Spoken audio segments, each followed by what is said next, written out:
Good morning, Mr. Lopez. How are you? Good morning. Good morning, Mr. Mitchell. I am doing well. How about yourself? Hold on. I think there we go. Oh, okay.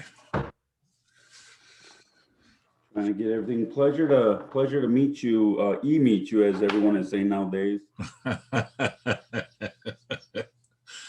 Yeah, I guess everybody's got a lot of friends now, huh? Very, very true. So hoping for the day we get back to kind of being able to meet in person. Yes. Well, you start to realize how much of social beings we really are. We may do things on our own, but we need that contact. Good morning, Ms. Alfaro. How are you? Good morning. Thank you for having us today. We greatly appreciate it.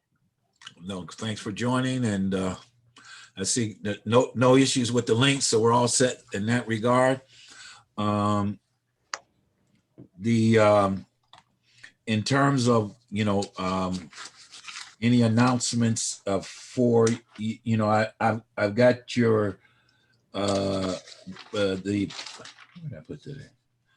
The positions. Hi, man. Hello. Good morning. Good morning. Morning. Thank you for finding time to join this, giving this webinar. Appreciate that. Absolutely, our pleasure. We're happy to help any which way we can. Thank you.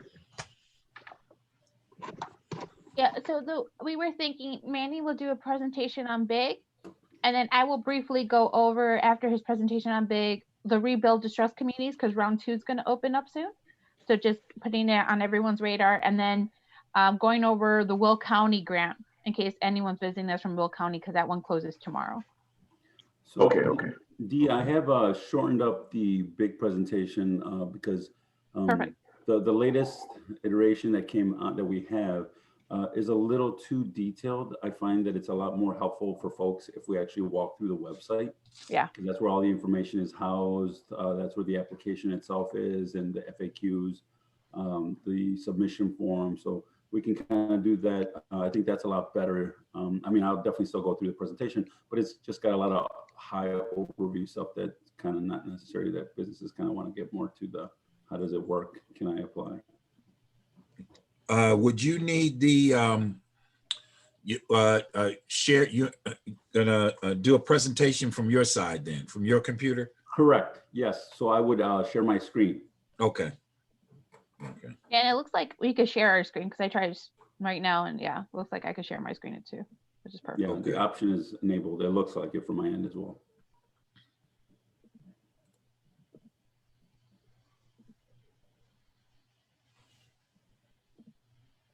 So Marian, Dana and Manny, if you could mention about any support these businesses can get in filling this information, completing this application, that would be very helpful, because most of these are small businesses.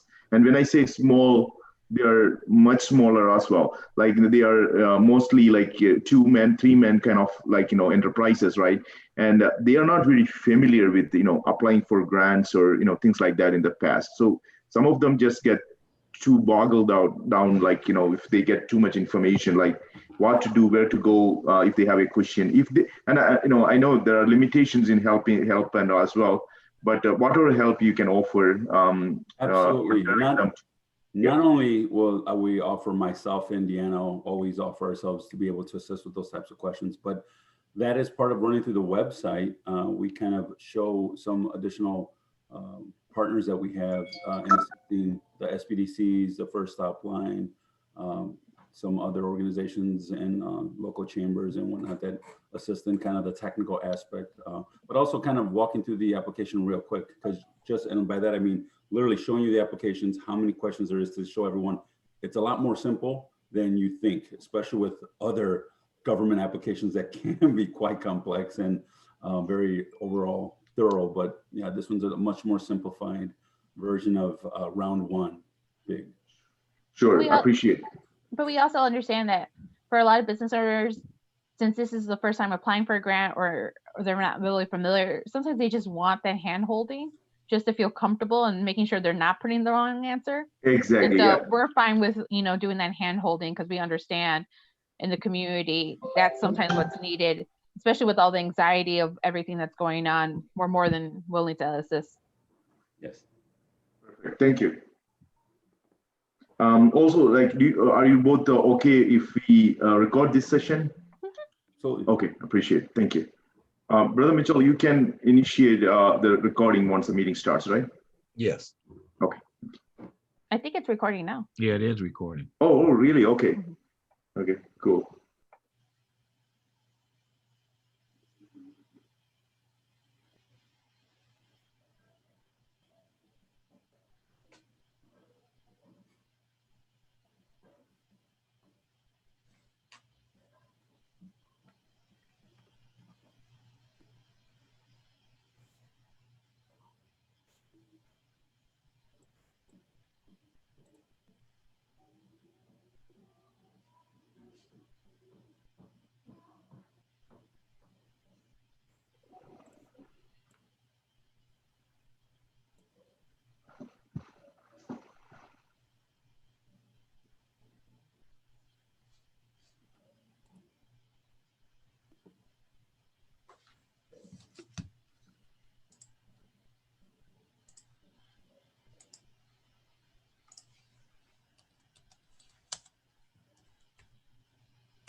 And just to confirm, we only have 1 hour, correct? To make sure we stay on schedule. Brother Mitchell, I don't know, we I haven't put mean, a, here is the webinar can go longer than that. It depends your availability. Your Okay. availability is will be the determining factor. If you, I mean, in terms of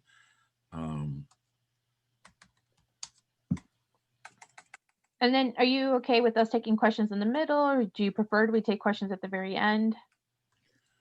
we're going to try to monitor that, but if we could take the questions towards the end, so because I'm sure they're going to be, someone's not going to all join at the same time, so we don't, you have to repeat.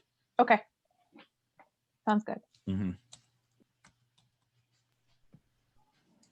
I will mention, obviously, that we'll share the presentation with you guys. I'll actually send it to the last email that I have, so that way you guys feel free, because folks always, usually we get the question, you know, will this presentation be made available?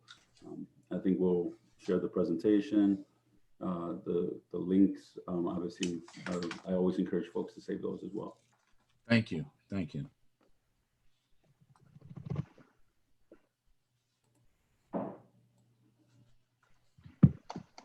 Manny, just, can you hear me clearly? Yes. Okay, okay.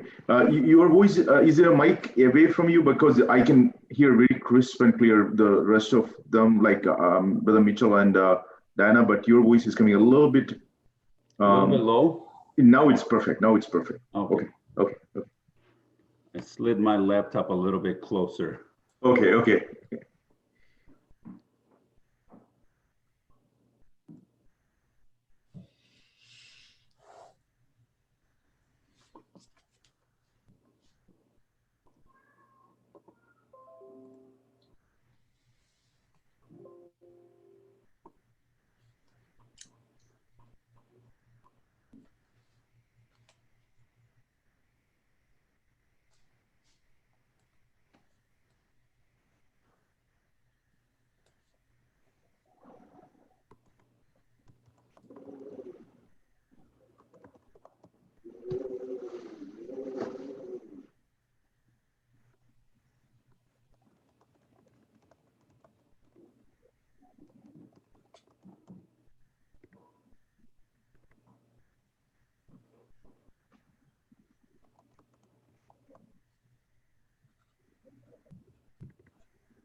And then, Mr. Lopez, let me just to confirm that both, I mean, speaking to both of you are with the Illinois Department of Commerce, and it's just in terms of being in the Office of Minority economic empowerment for you, Mr. Lopez, and regional economic development manager for the state of Illinois. And then Mrs. Alfaro is the Latino business development manager, Office of Minority Economic Empowerment. We're both in DCL, but we're in two different offices. So okay. I'm in the Office of Minority and Economic Empowerment. Manny is in the Office of Regional Economic Development. Also familiarly known as Team Red. Yeah. Okay. All right.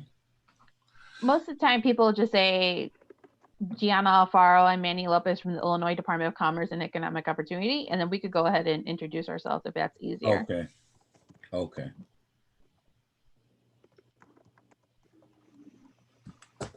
Well,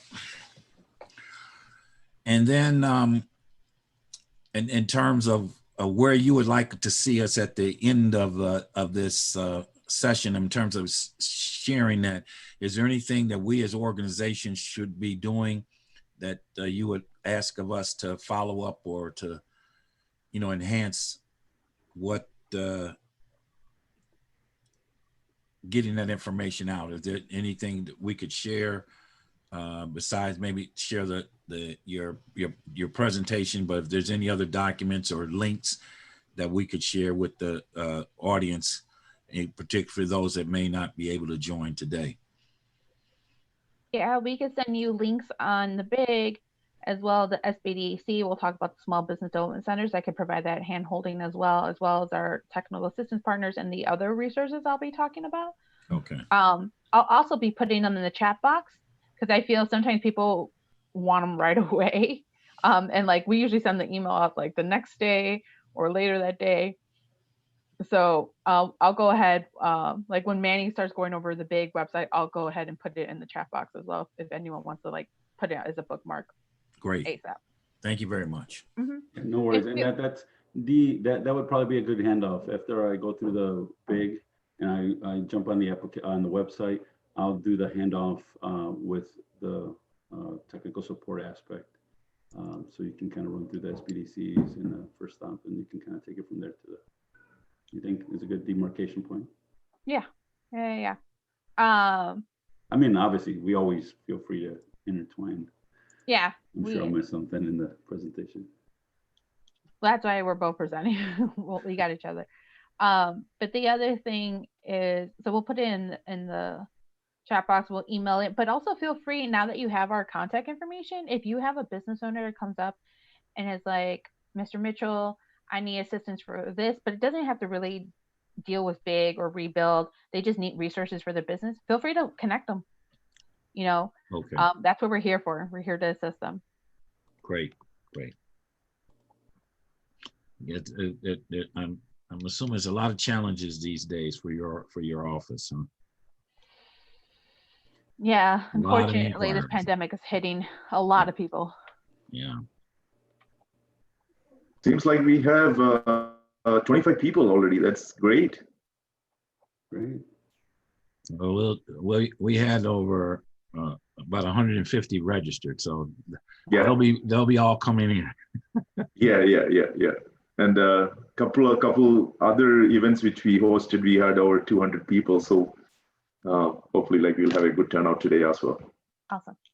So if it's okay with you, we usually we start the program about 5 minutes after allowing the stragglers to join, and then we would begin there. And just to clarify, we're going to start with Mr. Lopez, and then the follow-up then with you, Ms. Alfaro. Yes. Okay. Thank you. Am I pronouncing your last name correctly? Yeah, you're saying it correct, Alfaro.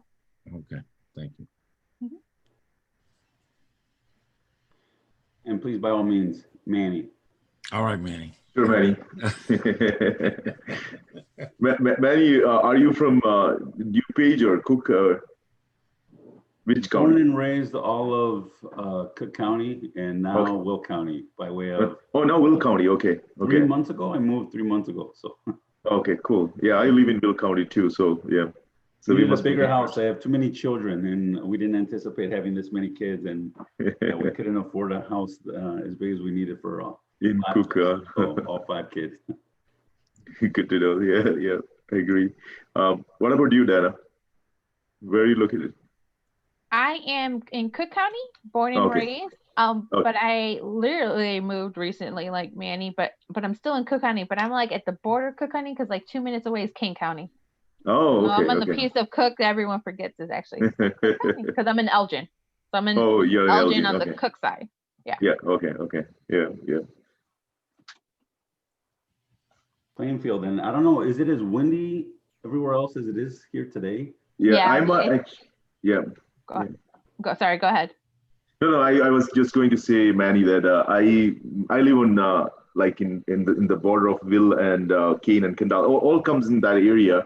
So it's kind of like near to 248th Street is where I live, near to 95th and 248th. So I can hear wind blowing sound through my window actually. So I think like in Plainfield area might be the same. Yeah.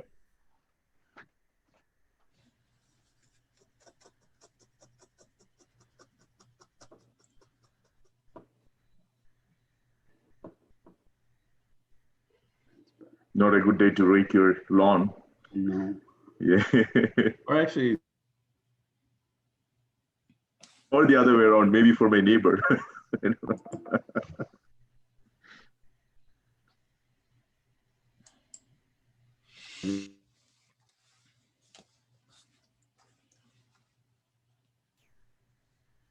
think we got good number right now, Brother Mitchell. We could get started. What do you think?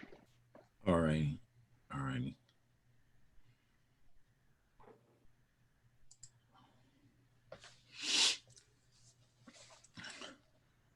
Assalamu alaikum. Welcome everyone to this morning's webinar, to share information about a program called BIG, sponsored by the Illinois Department of Commerce and Economic Opportunity. We are fortunate to have 2 representatives from the Illinois Department of Commerce and Economic Opportunity to share with us this morning aspects of various grants, more particularly first focusing on this big project, as well as other opportunities that are available for businesses and nonprofit organizations in the state of Illinois, particularly as those that have been impacted by the COVID-19 pandemic. Our initial speaker will be Mr. Manuel Manny Lopez. He is the Regional Economic Development Manager with the Illinois Department of Commerce and Economic Opportunity, and he will lead the discussion in explaining the big project. So, Mr. Lopez. thank you so much, very much for that warm welcome, Mr. Mitchell. As Mr. Mitchell mentioned, I am Manny Lopez. I am the Northeast Regional Manager for the Office of Regional Economic Development at DCEO, Department of Commerce and Economic Opportunity. Very happy to be here today, joining everyone. Hopefully my colleague, Deanna, and myself will be able to share some information that you guys could find helpful for your organization, your business. If not so much for the specific programs as we speak of today, but perhaps also in the future, kind of giving you a little bit of information on where you can seek out further information as different programs become available. So Deanna, do you want to present yourself real quick, or you want to? Sure. Thank you, Manny. I'm Deanna Barrow. I am the Latino Business Development Manager at the Office of Minority and Economic Empowerment at DCO. So I work in the sister bureau with Manny and the agency. We're super excited to be here today. Thank you to the Muslim Chamber of Commerce. Thank you to the Council of Islamic Organization of Greater Chicago for having us. We're super excited to be sharing this information with the community, and feel free to put all your questions in the chat box. We're here. We're going to answer all the questions. We're more than willing to stay here. So thank you so much for being with us this Sunday.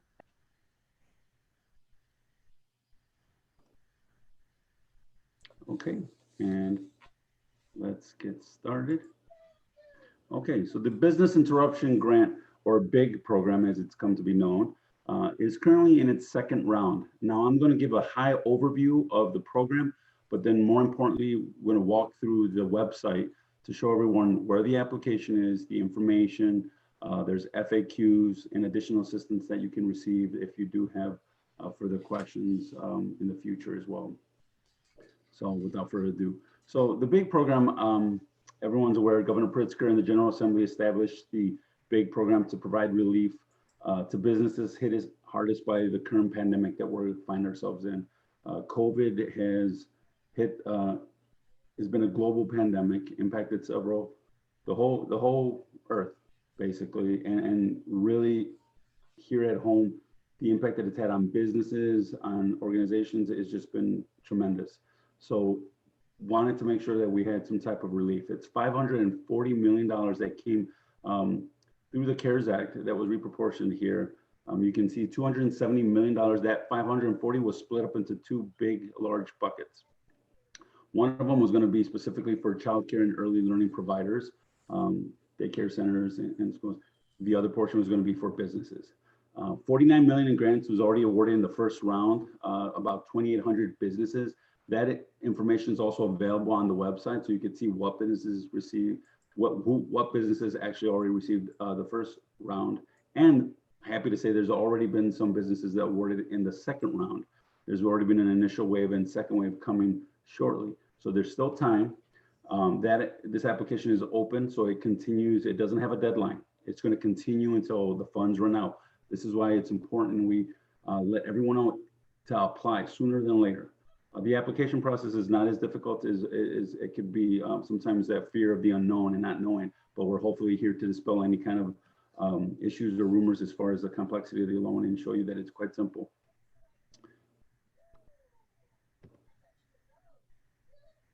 So 200 million still remained. The funds are available to small businesses statewide.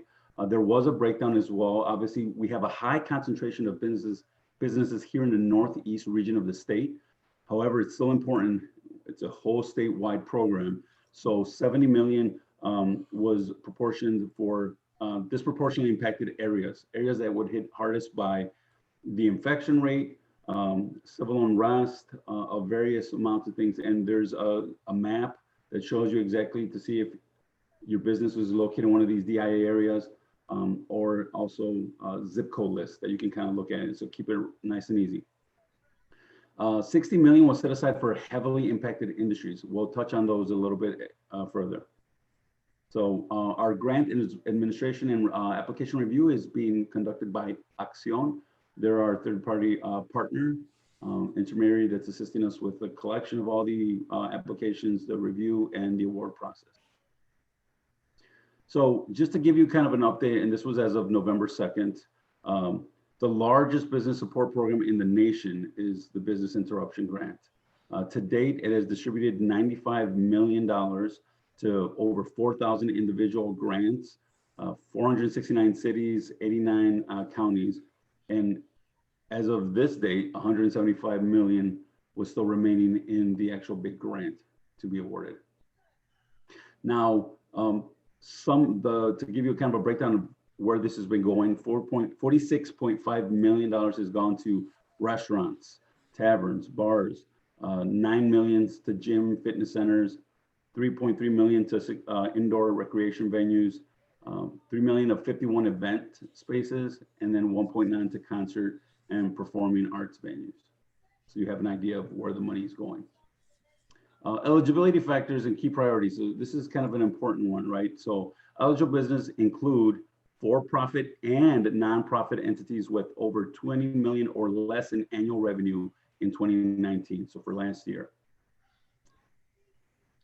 And obviously had to have experienced a loss due to COVID-19, which I think that pretty much qualifies every business in that sense. Grant size is calculated based on the revenue loss and expenses over the last 2 months. That's really since, I think, correct me if I'm wrong, Deanna, it goes back to March. Correct. Sorry.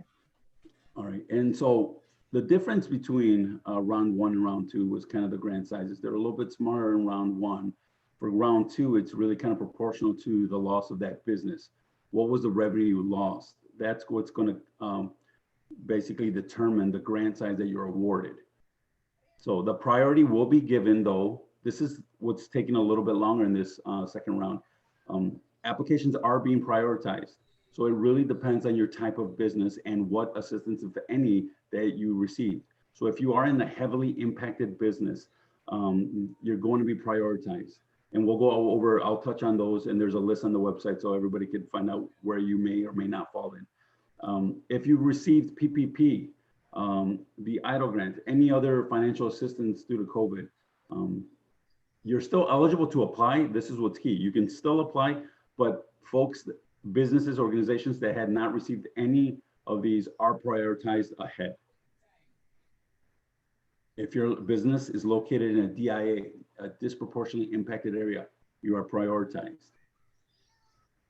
And have less than 5 million in annual revenue.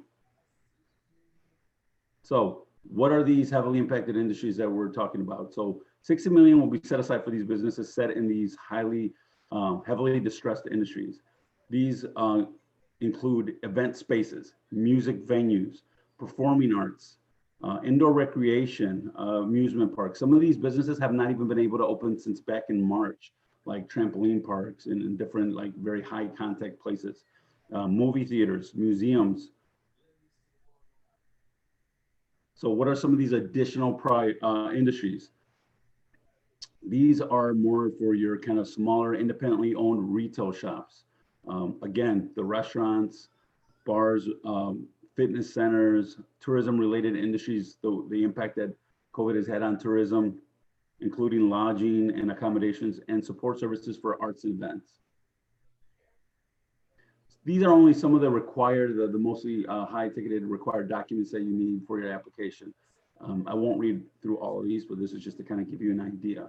So for the nonprofits, the Form 990, because there's no tax return per se, but very simplified, and the eligibility, the documents required are on the website. Big keys, do and don'ts that we highly recommend to everyone. Do take the time to review and ensure your application is filled accurately and thoroughly. You want to make sure you take a good look at your application once you complete and make sure all your answers are correct. Having incorrect information or inaccurate or wrong could delay the review of your application and ultimately actually result in a denial. Do ask for assistance. There is a help desk submission form for Acción, especially if you have questions about the application itself, or if once you've submitted your form, your application, it now is in the hands of Acción. So from there, any kind of, if you needed help, if you realize you submitted something incorrectly, you would have to actually submit to Acción through their help desk form. And information is available in English and Spanish overall at the DCO big homepage, which we will go over. Do save your answers. We always encourage everyone to make sure you save the answers in case you lose your internet connection or something closes on it, you have your answers ready to go. Don'ts. This is kind of sound repetitive, just basically the other side of the coin, right? Don't forget to double check your answers. Once you completed the application, go back and review it thoroughly. Do not choose a heavily impacted industry, a prioritized industry category, or if your business is not located in a DIA area, do not select these, as that would inaccurately result in a incomplete and inaccurate application and ultimately result in a denial. It could delay, it can make, whereas again, I repeat, you do not have to be in one of these categories or in a DIA to be eligible to apply. You could still receive a grant. These are just folks that are being prioritized because they haven't received assistance or they're in an impacted area that's just been highly concentrated impact, more so than in general. And another thing, do not use the autofill form from Chrome, Internet Explorer. Some that have the autofill. Sometimes if there's characters in there or something else, it could actually kind of mess up the application. So we do ask everyone to manually complete the application. It's not that long. So we definitely recommend do not use the autofill. Now, outreach, this is something that Deanna and Deanna's going to go over on the website. when we kind of go through that information. But besides Deanna and myself, we do have a lot of support from partners and nonprofits throughout the state. The Hand to Reach African American, the Latino and immigrant-owned businesses, and accessing resources to assist through this application process. First Stop Illinois Business Center is a great resource. These are some resources that we highly encourage you guys to keep, not just for this program, but just in the future in general. They provide SBDC centers, the Small Business Development Centers, a great one-on-one consulting, free information and assistance to businesses. So it's just a great resource there. Although in the presentation here, it shows a link, we'll go through that and show you guys where it is. So the timeline that started back in September 17th, it opened up. And as I mentioned, the grants are going to be awarded on a rolling basis until the funds are completely depleted. So there is no deadline, but the sooner you get your application in, the better. You don't want to wait till the end and then wait until all the funds run out. We'll go through the information through Exxon on the website. It's a lot more clear. So here is the contact information for Deanna and myself. Don't feel like you have to write it down. We're going to share this presentation with everyone to make sure that everyone has a copy of this. And of course, now I want to jump. And I haven't been keeping tabs on the questions. I have. I also want to let you know, I put Manny's contact information and my contact information in the chat box as well to assist. I've answered a couple of questions, but we have a couple that we need to verbally answer. But go ahead, continue, please, Manny. Okay, and let me just get rid of this. And I want to start right from the home page. So you need to search something. Let's just go Illinois D. As simple as Illinois DCEO. Okay, stands for the Department of Chamber and Economic Opportunity. It usually pops up the very first one. It's kind of a wonky URL address that we have with the www.illinois.gov, but still this very first one. This is our homepage. I highly recommend to everyone to ensure that you save this page. It's an enormous wealth of information, details on resources. There's a lot of great stuff in here that can kind of assist you, your business, just even individuals.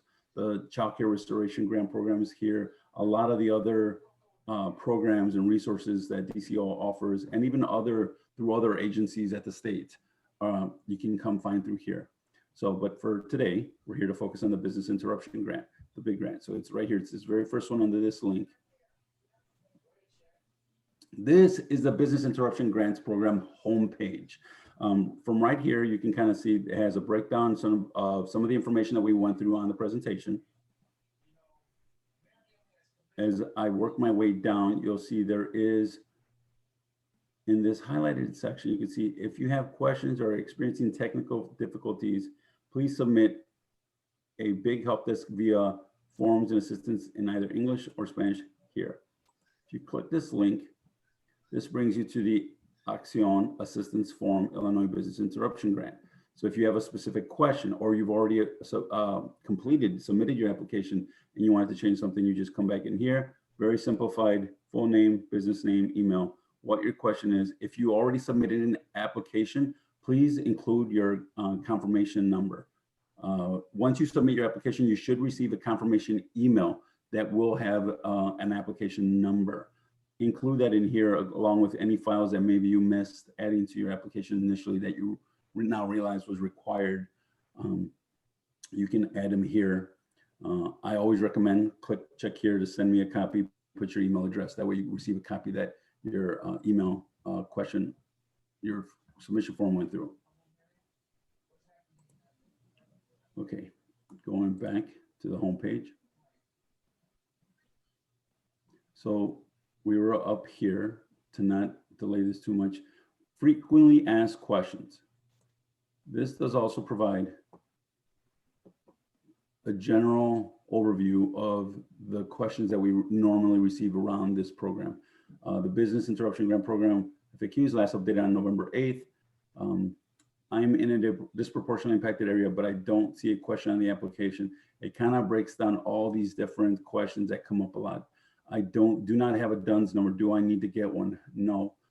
However, this one we do need to update because I believe a DUNS number is required if your revenue and your business is, and Deanna, what was the new number? So if you receive a grant over $50,000 from the state of Illinois, you will need to have a DUNS number. It's a 9-digit number that you can obtain online for free. And we could also send that link as well along with the presentation in case you want to get it now. Thank you. Again, a wealth of information here. Eligibility questions.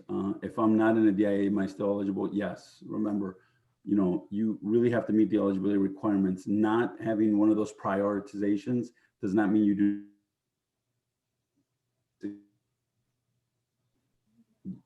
You go to the back of the line. They're going to go through the businesses that haven't received any assistance yet or fall into one of those impacted areas. But there's plenty of funds still available, so it's important that you apply.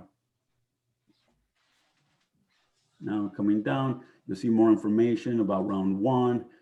See a full list of the grant recipients. As I mentioned right here, you can kind of go and see what businesses applied and were awarded, the county, the city, and the award amounts.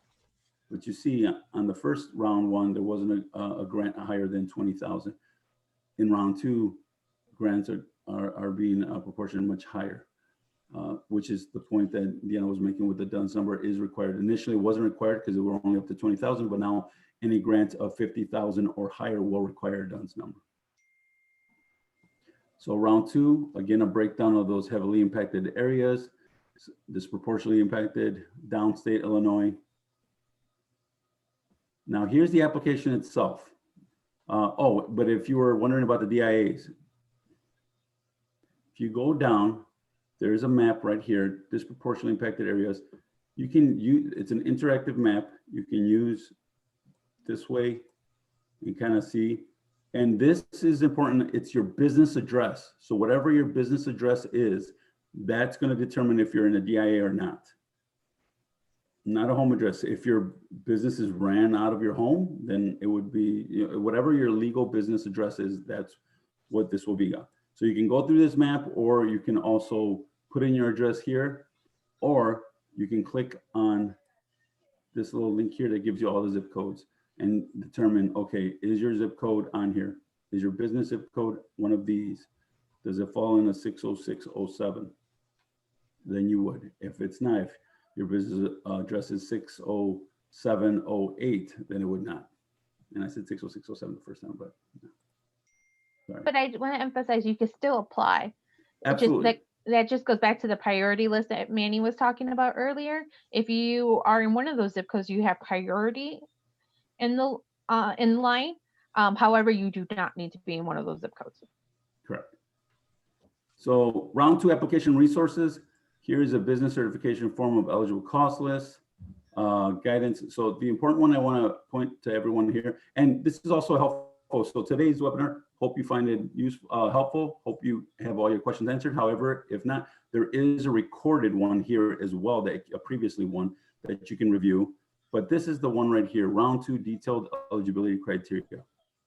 Probably as important as any of the documents out here. So this is the one that breaks down what businesses are eligible.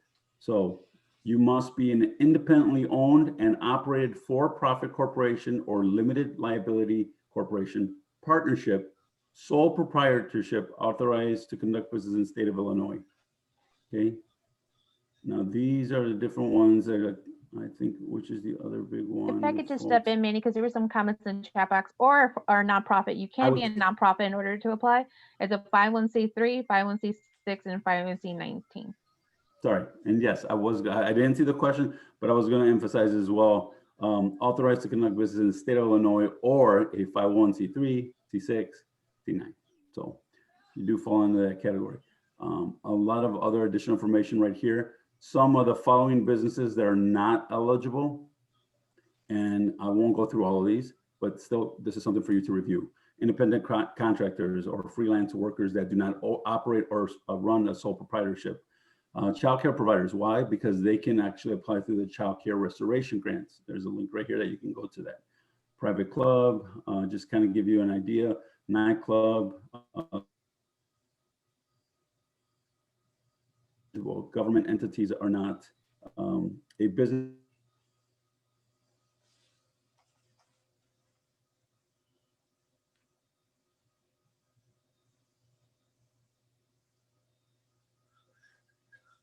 Distressed building community. So there's different opportunities and resources there. And then it kind of gives you a much more thorough breakdown of those heavily impacted industries. You can kind of see the event space and what qualifies. So if your event is a private event with a capacity that exceeds 100 people, over 40% of the revenue derived in your event space and capacity that exceeds 100 people. Performing arts, so you can kind of find where you fall, your business falls under in what eligibility criteria. Museums operated under by a 501c3 organization. So that was for the highly impacted industries. Then there's a breakdown of the priority industries, independently owned retail, restaurants, bars, fitness centers, tourism. And that pretty much is a completion of this document. Here is, well, I'll come back to this, the technical assistance piece, because I'm going to hand it off to Deanna, but I did want to go over the application. So you click on here. This actually is the start of the application itself. Again, it has some eligibility criteria, some general stipulations here. Scroll down, but as you can see, overall, it is a very simplified application form. First name, last name, business owner email, the address, the name, if you have a different name by business address. Now, here's where it's important as well. It's important that you do fill out the application in order, because some of these responses are going to predetermine the next following how the application flows. So if you're a profit or for-profit institution, the business industry that you're in. Again, this is where we mentioned earlier, it's important. If you do not qualify as one of these categories, do not select it, as that will delay your application and could result in a denial. Make sure that you do fall under one of these specific criteria when selecting these. You know, what percent of the business is dedicated to this industry? Have some capacity, 100 or less, more than 100.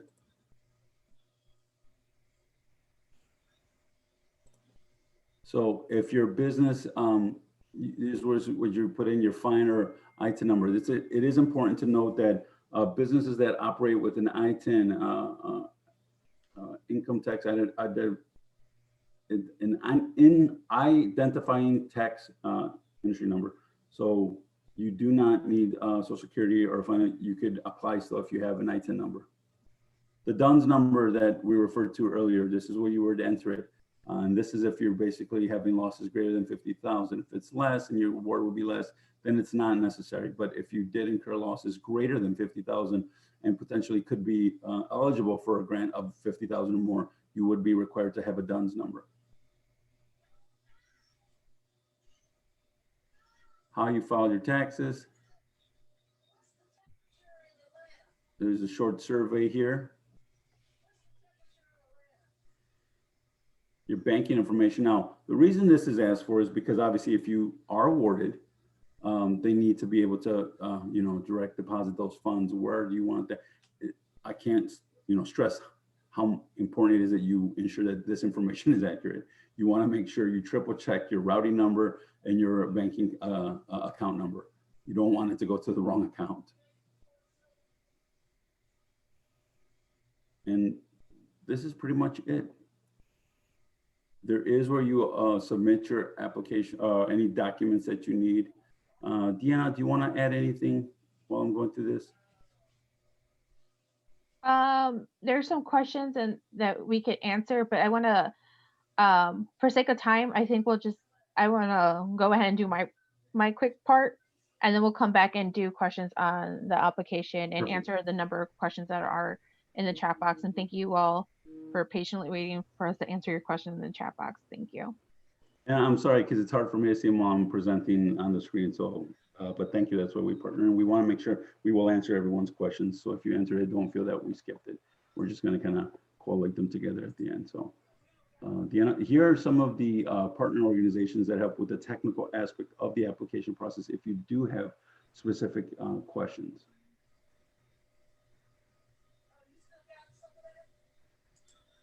So, D. So I'm going to go ahead and share. Can you stop sharing your screen so I can share mine? Thank you. Yes.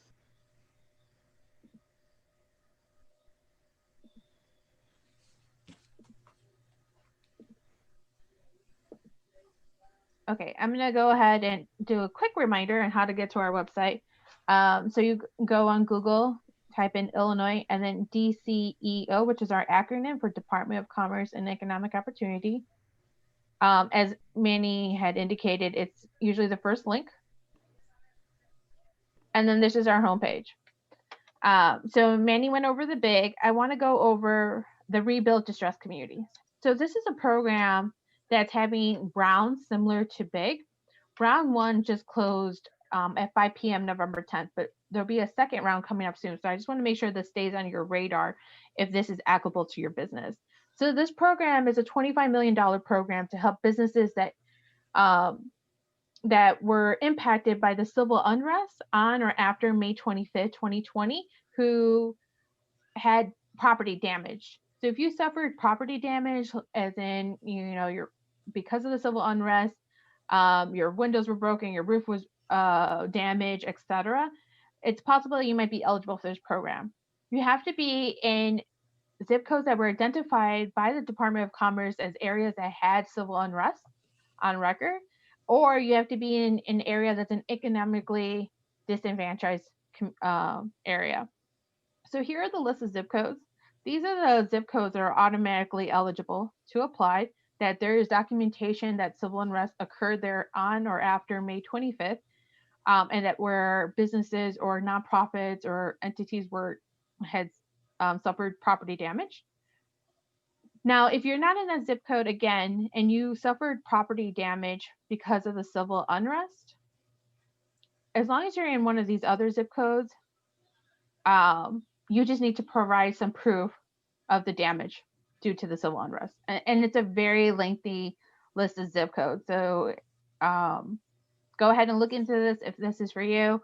The way this program is working, we're working with LISC, the Local Initiative Support Corporation. Round 2 will open soon.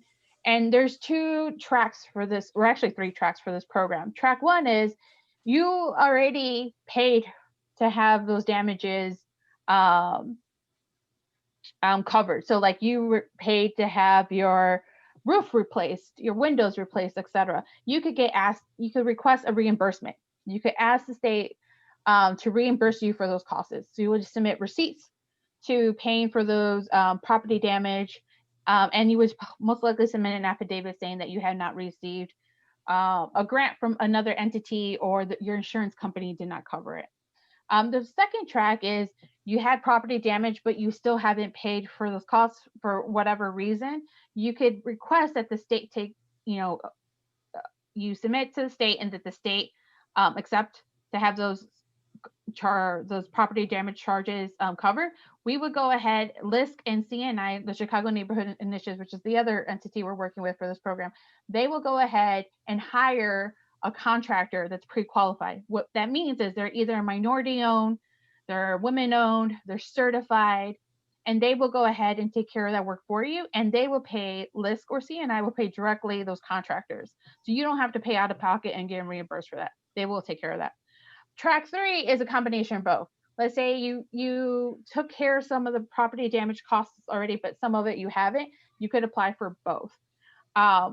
And so this is a program that's opening up again, round 2. So in the event that you have suffered property damage due to the civil unrest on or after May 25th, this is a program that you might want to consider, because you could be reimbursed. You could also, your insurance deductibles can be reimbursed. So FYI, the way the application works is you don't need to submit no documentation up front. You fill out the form, you tell them what happened, and then if you're selected as a finalist, then you'll be asked to submit documentation, which is different from the bid. The big, you do, the one that Manny just spoke about, you do need to submit your documentation up front. So this is one program. For assistance that Manny was talking about earlier, we have what's called the First Stop. And if you have questions on like, where do I get licenses? Who do I contact for X, Y, and Z for my business? You could contact our First Stop Business Resource Information Center. This is our hotline number, 1-800-252-2923, or you could email them at ceo.firststop@illinois.gov and ask them, hey, I heard about this program. Who can I speak to? Who can assist me to apply for this program? I have these questions regarding the guidelines for reopening. I'm hearing what's going on with the state, with the number of COVID cases.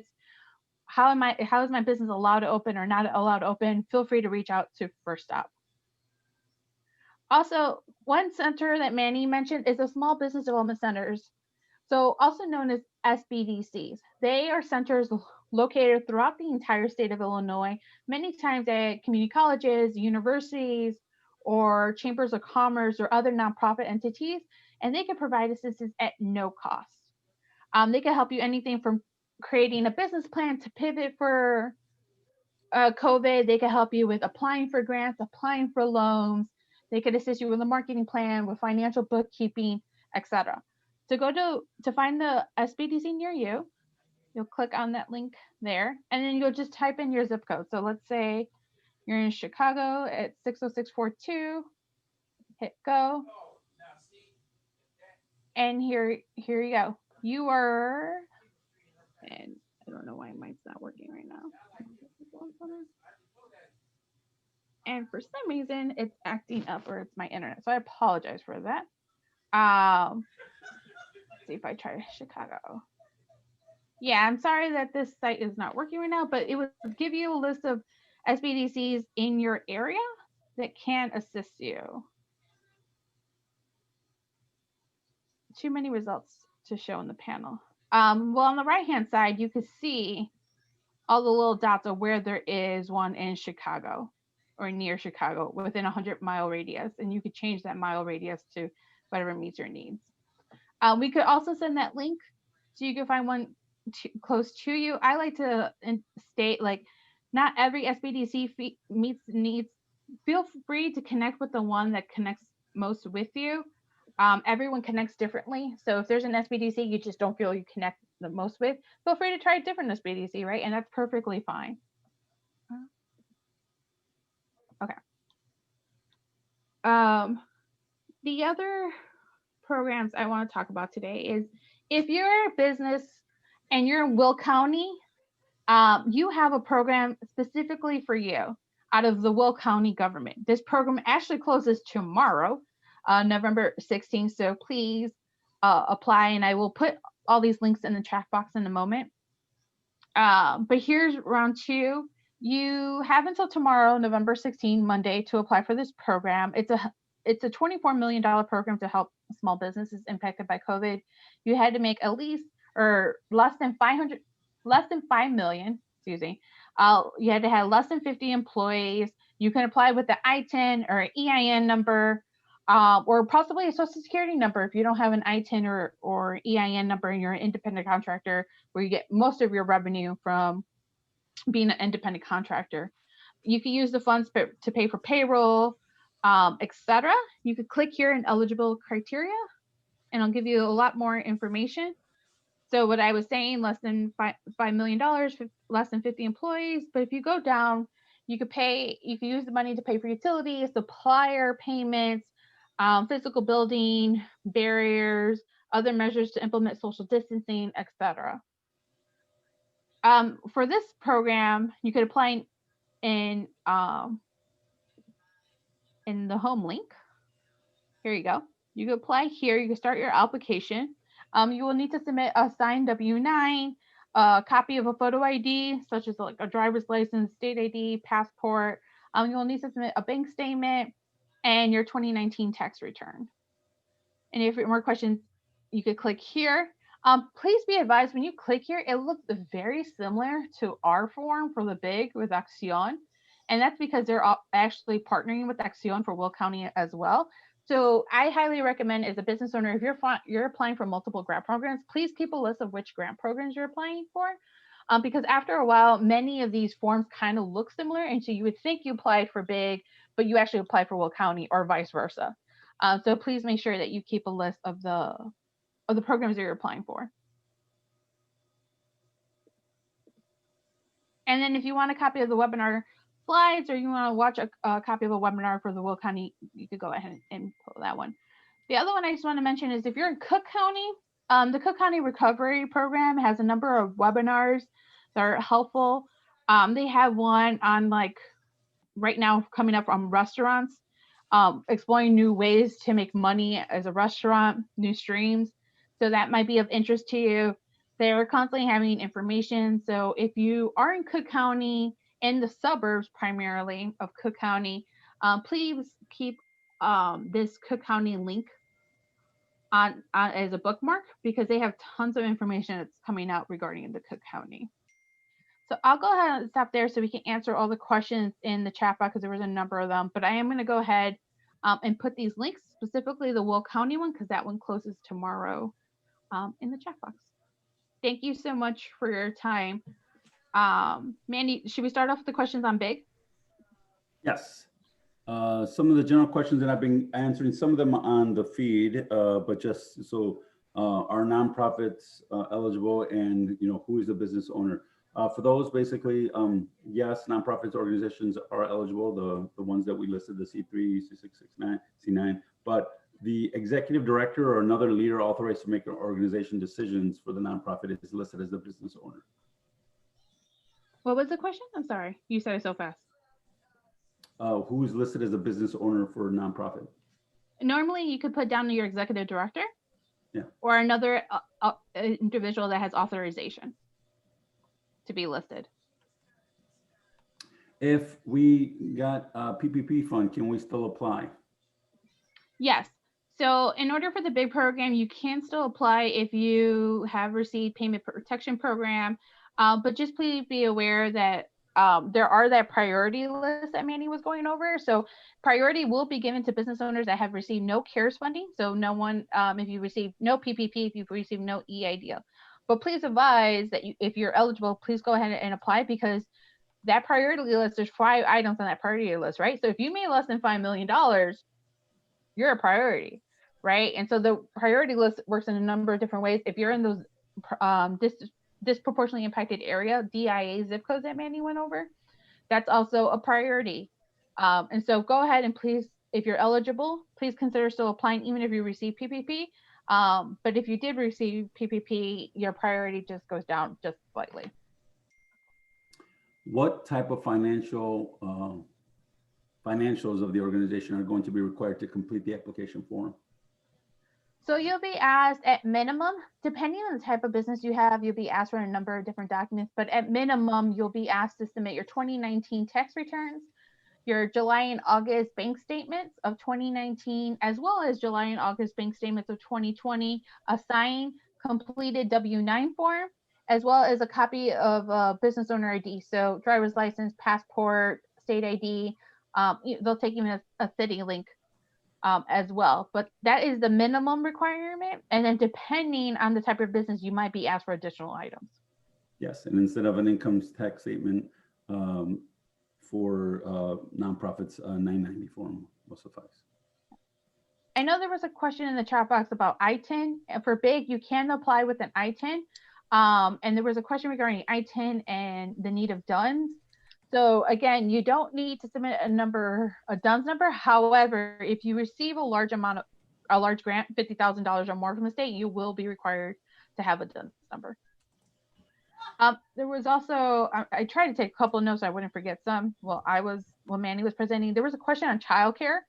So as Manny stated, if you receive the childcare resurrection grant, unfortunately, you're not eligible for the big, because $270 million are going to childcare providers. And so you would need to apply for those 2 programs. However, if you were not eligible for the childcare resurrection grant and your childcare business, as long as you were not eligible for that program, you can apply for the big. I think. And then there was a question about if you receive Big 1, can you apply for Big 2? Yeah. So yes, the short answer is yes, you can apply for Big 2 if you receive Big Round 1. However, please be aware that because of priority, given that you receive Big 1, you might be in the less priority. However, if you made less than $5 million, if you're in a certain zip code, again, your priority goes up. So there's a way of how the metrics works. However, you're still eligible. Yeah, you're still, you're not prioritized. Now, businesses that didn't receive funds in round 1 will be prioritized ahead of you. Right. I think that was it, because some of these, like I said, and I didn't go back to those two because you kind of answered them on there as well too. So, but thoroughly, thank you for going over that way. In case somebody didn't read the question, they got the benefit of the response. So what is the maximum number to apply? Can you provide a little bit more information what you mean by that? Is it if you have like 4 or 5 businesses, can you apply for each business? Is that what you're asking? Or is it the amount of people that can apply in the entire state of Illinois? Because right now we don't have a cutoff on the number of people that can apply. And while they offer that clarification, a question that I don't think we touched on is they just opened a new business. Do they qualify as a new business? So Because you due to the COVID shutdown, they were let go from the employer, so they opened up their own business. So you would have to meet the eligibility in order to apply for BIG. So you had to be operating at least 3 months before March of 2020. So if you recently opened it up in June or July or August or April or March, unfortunately, you're not eligible because the program, you had to be operating as a business 3 months prior to March 2020.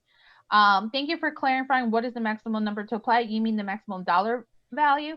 So the grants are for BIG are anywhere from $5,000 to $150,000. And that would be calculated by the loss of revenue in the last 2 months that you've had in July and August. And so it kind of depends how much you will get. However, I do want to know if you had the max $30,000 worth of losses, you will not receive a grant over $30,000, right? You'll receive anything from 5 to 30 if you are selected. Yeah, that's a great point. And then to Deanna's point, if your losses in those last 2 months were over $150,000, then the most you could receive in the grant would be $150,000. Yeah.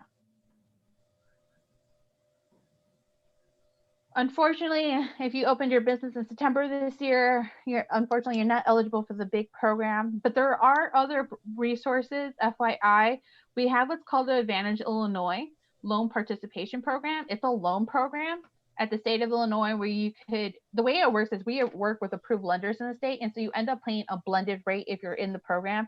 Let's say the lender's at 4%, the state's at 2%, and 50% of the money is coming from the state, 50% of the money is coming from the bank.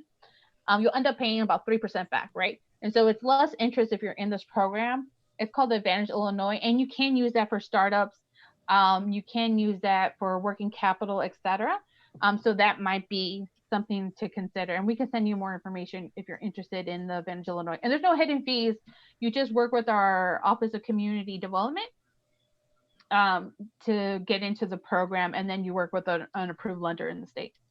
And another question that kind of came in before then, permanent Illinois resident, but own businesses in Indiana and Missouri, am I still eligible? So for the grant program, it is for businesses authorized to conduct business in the state of Illinois. So the small answer for that, for your businesses in Indiana and Missouri, no, they would not qualify. But if you have any businesses in the state of Illinois, yes, they would. Any grants for DuPage County? So DuPage County had 2 grants for business owners. One was just a general, just similar to Will County for small businesses. And then they had one recently for restaurants. Unfortunately, at this time, both of those grant programs are closed. But if you're in DuPage County, keep an eye out on their website and the DuPage County government webpage just to stay informed. But at the moment, both their grant programs are closed.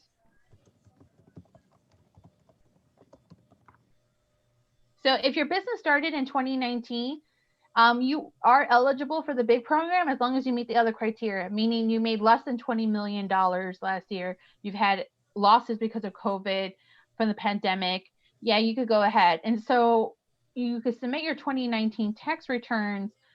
In the section where you submit your documents, there's a box where you can explain anything you need to explain.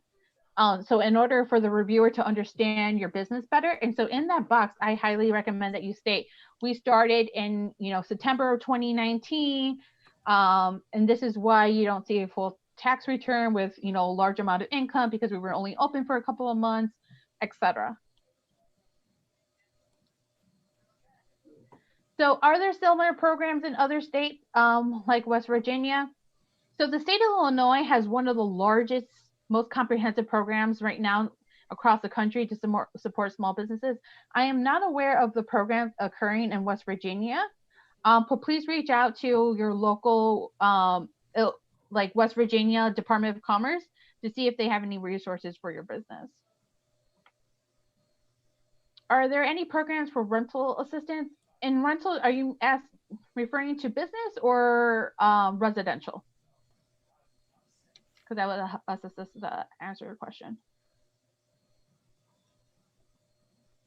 So there were a question about big private religious schools are not qualified even if they're a nonprofit.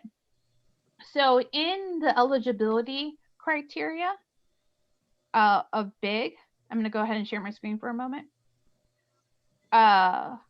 Religious institutions are not eligible on the document. So if you could go down, if I remember correctly, where is this? In J, it says a business principally engaged in teaching, instructing, counseling, or indoctrinating religion or religious beliefs, whether in a religious or secular setting, is not eligible.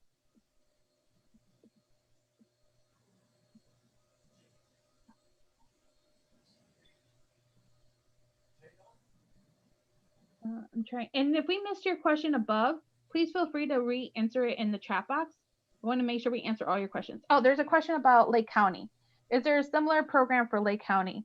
At the moment, I'm not aware of any program specifically for small businesses out of Lake County. There have been in talks about having one. And so if you connect with Manny and I, and we could put you in our listserv to make sure if one does open up and we're aware of it, we'll let you know. But definitely connect with your local government as well to make sure that. Yeah, we always highly encourage everyone. We try to keep up to date with what's going on. I'm primarily, situated in the Northeast region of the state. DNI is statewide, but it's difficult to manage so many different counties and what programs they have going on. So we try to stay informed, but definitely recommend to always seek out that information from your local county as well, because sometimes they do come up with things that folks are aware of, and it's out before we're notified and can share that. So definitely always highly encourage that you have that good that with your local municipality or your local chamber of commerce, as they provided here too. So that's a great resource. Do you have any programs in King County? So King County had its own program, but not specific. It was like for workers and like workforce. I am at the moment not aware of any in King County at the moment for small business owners. But again, as Manny indicated, stay connected with us, stay connected with your local government in King County. So you could be informed if any of those do open up. And so in regards to the rental assistance, it was a question regarding residential. It was residential focused. So the Illinois Housing Authority had a program for residential assistance as well as mortgage assistance. That program, unfortunately, right now at the moment is closed. Cook County had something for residential. I would have to double check if it's still open. I think I want to say that one might be closed. But we could definitely look in to see if there is any assistance for you. If you go ahead and send us an email and just let us know what county and what town or city you're in. That way we can better answer that. I did still put in the link because as hopefully everyone's aware of what's going on in the federal government, if there is additional funding that comes from another stimulus, they could update that. So I still shared the website so everybody has that information at least too. So it's in the chat box. Again, in order to be eligible for the big program, you have to meet the criteria, made less than $20 million, have COVID-19 related losses, and you hadn't been operating as a business 3 months prior to March 2020 and not be on the list of the businesses that are not eligible.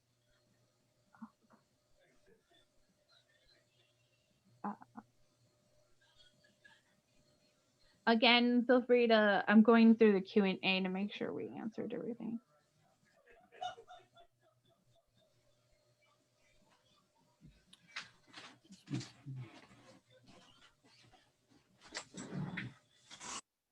There's a question about, are there funds for organizations to help the businesses in their communities, and can C3 organizations get paid for helping? If you're asking like assistance in what kind of way, like applying for grants, applying for loans, like a technical assistance, or is that what your question is referring to? Sorry, I just need a little bit more information. At the moment, I'm not aware of any grants for landlords who are losing rent in the state. Manny, are you aware of any? No, not currently. There was that assistance that is currently closed as well. That was open. And basically that was not so much for landlords, but just any property owners, if you will. So if you had a mortgage, the guidance there was to first obviously connect with the lender and see what assistance they could provide, but there was also additional assistance that was provided at the time. Hopefully that will open back up again or something. There'll be more funds to share there, but currently I think that's closed. Yeah, let me take that answer. This is Irshad. Okay. CRGC had received the grant, 800,000 for those assistance for rental, utilities, and the landlords or the residential who are due to the hardship. So we are still working through that process. If anybody's interested in applying for it, there's still application available at CRGC. So if anybody's interested in those assistance, please make sure that you visit our website to check out that information. Thank you. There's a question: if the business has suffered significantly in March and April and started recovering in May and June, would the business still be eligible? So you can be eligible. They will just look into your losses in July and August and compare them to last year's losses and the rest of the information that they put in their metrics. So go ahead, if you are eligible, you can consider applying if you like.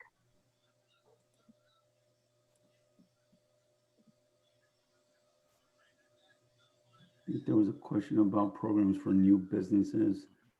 For that, we definitely highly recommend the First Stop Information Business Center and the Small Business Development Centers as well. They are a great resource for new starting up a business, growing your business, and they provide free one-on-one consulting. There's we started a real estate business and sale purchase, but we only are able to I'm assuming conduct a couple of transactions before COVID hit. So we have hardly any transactions on the books. Do we qualify? Do you have at least $5,000 worth of income? If so, then you probably could potentially qualify if you meet the rest of the eligibility.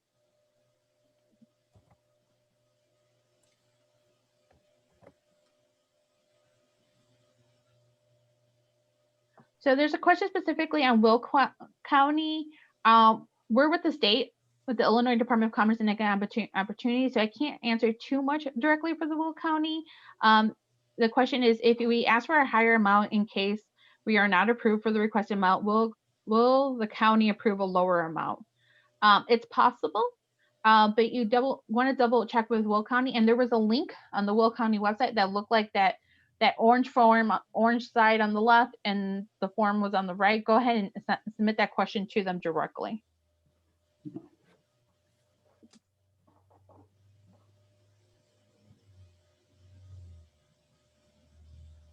There's a question that says, sorry, you said religious schools don't qualify. How about if they're 20% of an overall 501c3? That's a good question. Feel free to submit that by email. I think I know the answer, but I want to make sure I have that answer correct. So feel free to shoot us that email with that question, and we could check if only 20% of your nonprofit does work with the religious schools and the rest of the 80% is on non-religious entity stuff, if you could potentially be eligible or not. Because I do want to double check before I answer that question.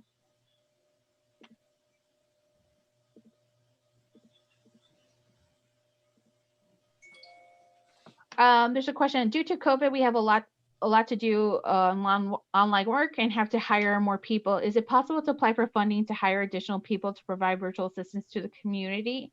So the big program is to help us off cost a lot of the COVID-19 related costs. So you could use it for the payroll that you have for your employees. But for new personnel, that's a good question. I'm not sure if you could use it for new personnel, but you could use that money to pay for rent or pay for like utilities, etc. That one I would have to double check, unless Manny, do you know the answer to that one? I'm not sure. I was just trying to see if I could find it as well. Yeah, so if you want to go ahead and submit that one, email it to us, and we could go ahead and try to get you a more direct answer for that one. Thank you.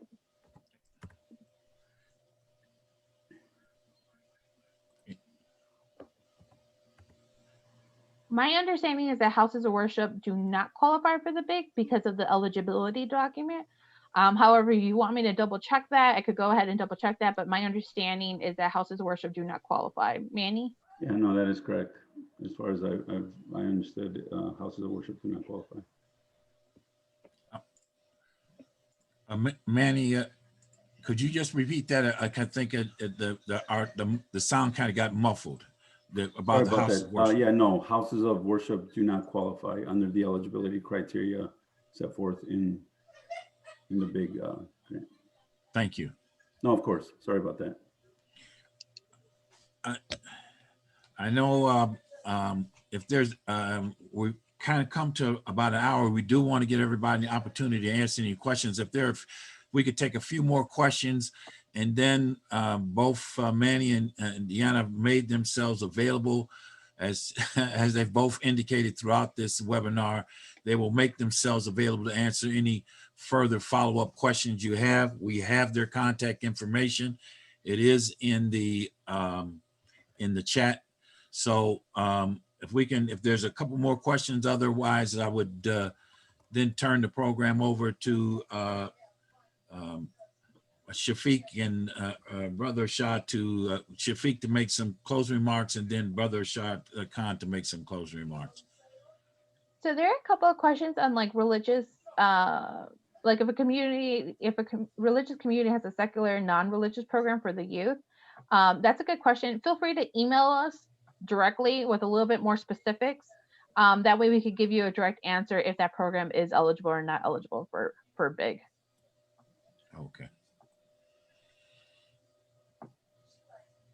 Any further questions? Dana or Manny, are you seeing any further questions? If not, then. I don't. I was trying to go back to see if we didn't skip any by mistake. If we skipped one, please feel free to like include it back into the chat box for the Q&A. I think we got all of them, but if we did miss, apologies, but definitely do make sure you forward us the question. We'll be happy to make sure we get you an answer. So there's a question in the Q&A. If C3s want to help the community with actual COVID-19 testing, are there funds available to plan for this activity? That's something from our sister agency, from the Illinois Department of Public Health. Not necessarily our agency. I'm trying to, do you know exactly who they would need to reach out to at IDPH if they wanted to see if there was funding to do COVID-19 testing? Manny, do you know? I'm trying to think. Feel free to email us that one, and we could talk to our internal personnel and see who you would need to connect with at the Illinois Department of Public Health for that. Wonderful. I think you covered pretty much all the questions which were asked. This is Shafiq Abu Baker. I am the president of Illinois Muslim Chamber of Commerce, and on behalf of Illinois Muslim Chamber of Commerce and CAOGC, I would really want to thank you both, Diana and Manny. You both did a wonderful job, and truly appreciate. And as organizations which work directly with the Muslim community and the business owners, we look forward to working more closely with you. And we like to have more programs like this, as hopefully, our businesses will survive through these hard times. And but we need to make sure that we provide the right support for them, and we truly appreciate all the hard work you do. For the participants who are on this call, I have shared both the Illinois Muslim Chamber of Commerce's and CAOGC's Facebook pages in the chat windows. Please go ahead and like them if you haven't, and please share it with other people, because through your support only we can continue to do more programs like this. So this by liking our Facebook pages, you will come to know more of our programs, as well as about this program. Once the recording is available, we will share it in the group. And we will be planning to do more programs like that. So I just wanted to request your help in liking it and spreading the word around about these programs. With that, the chairman of CIOGC, Brother Irshad Khan, is here as well. So I just want to hand it over to him so that he can make the closing remarks and then close the meeting. Thank you, Shafiq. First and foremost, I want to thank Diana and Manny Lopez for their time. It was really well presented with a lot of information. We had more than 150 registered participants today, and I know there's a huge need in the community, especially during this hardship that the community is facing. So I really want to thank you, Diana and Manny, for your time and in sharing this insight of how can we apply BIG and other loans. As I was sharing, CIGC has been granted $800,000 grant to help in the assistance of the housing, the rental, and utilities. If anybody is looking for any help in those areas, please reach out to us. There's a lot of information already available on our website, and we will be more than happy to help and assist.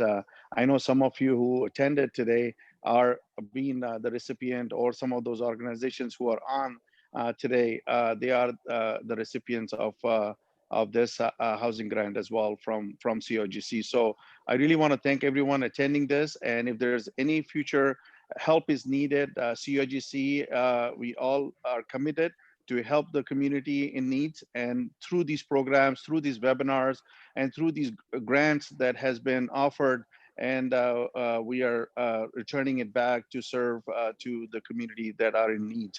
So one of the questions that I have, Diana and Manny, is are there any language assistance for applying this? We ran into the same issue when we had this housing grant, that people who don't speak English or English as not their first language, are there any assistance available for help to those applicants?